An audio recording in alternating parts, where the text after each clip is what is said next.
Influencer marketing can be an incredible growth strategy for a Shopify brand or other e-commerce store. However, there are lots of pitfalls that can happen during an influencer marketing campaign.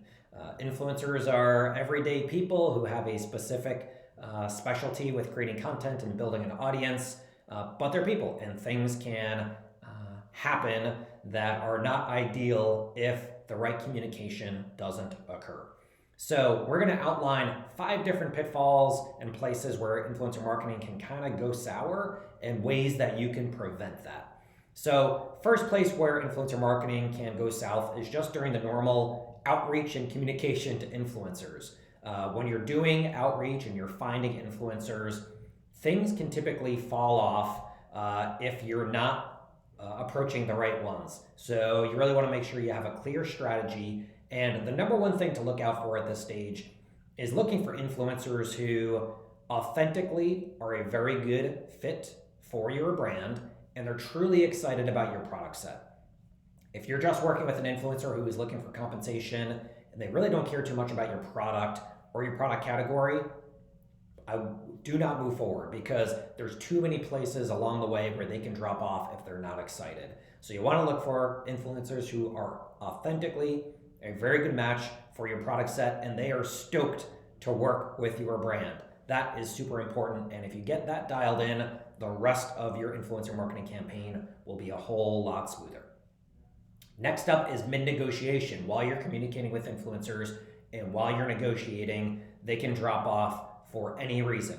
So you want to make sure that you are very specific with them about your expectations for the brand, what you expect from them, and also what you're willing to give. You need to be super hyper specific from the start. If you start out with one thing and then as you negotiate, you start whittling everything down, it's very likely they're going to drop off. So from the front, know what you are willing to give, know what you need to get, and then be very clear about that.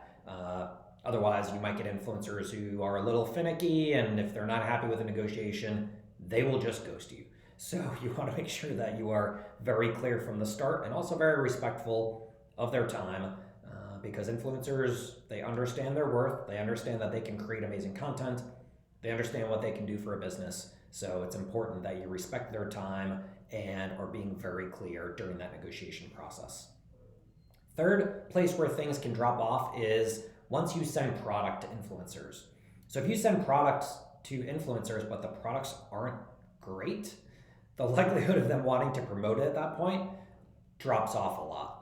So it's important that you have a high quality product, high quality packaging that will get influencers excited.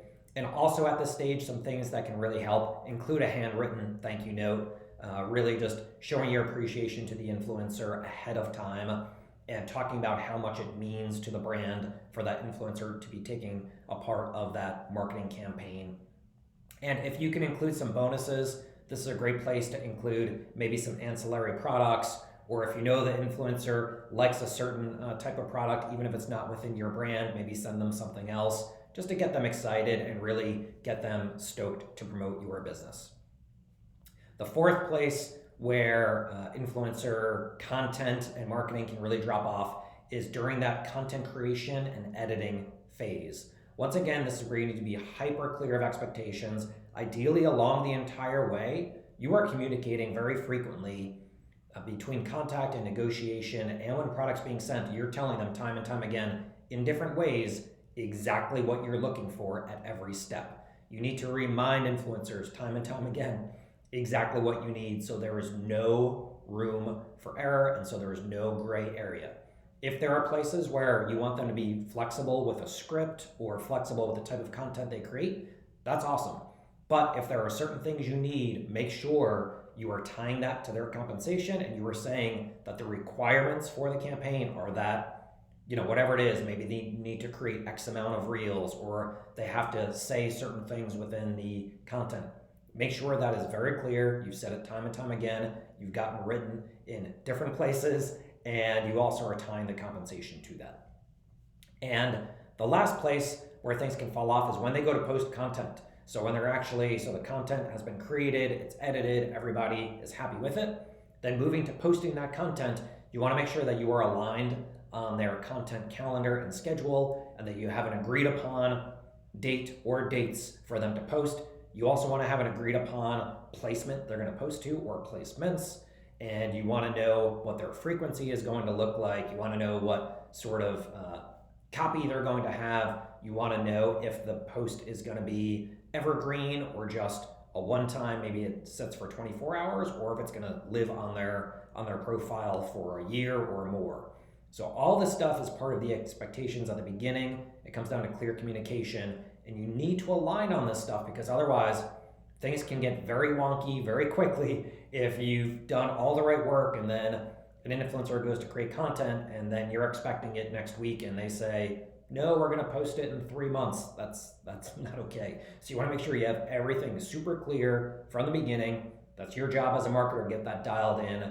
And yes, influencers are people, things can come up, life happens, but the clearer you can be with your expectations along the way, and the tighter you can connect that to compensation, the better off you'll be, so that everybody is working as a team, everybody knows exactly what's going to happen, and that's the best way to get the best results from influencers. And then over time, what you want to do is test lots of different influencers, and like anything in marketing, test, analyze, optimize, repeat. Scale up the ones that are doing great, do more work with the ones that are doing awesome, and the ones that you don't see the best results with, or the working relationship just isn't strong, let them go and move on to the next step. So those are 5 common pitfalls with influencer marketing, along with ways you can prevent that. We wish you the best of luck with your influencer marketing efforts. If you need help with influencer marketing or content creation with influencers, check out our team at Brand Hopper Digital. We help grow Shopify stores day in and day out using lots of different growth strategies,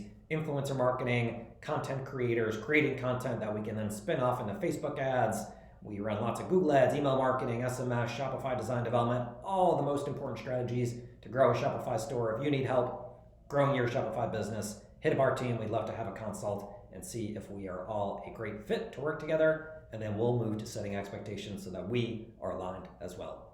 Have a great day. Best of luck with your influencer marketing. Let us know if you need help.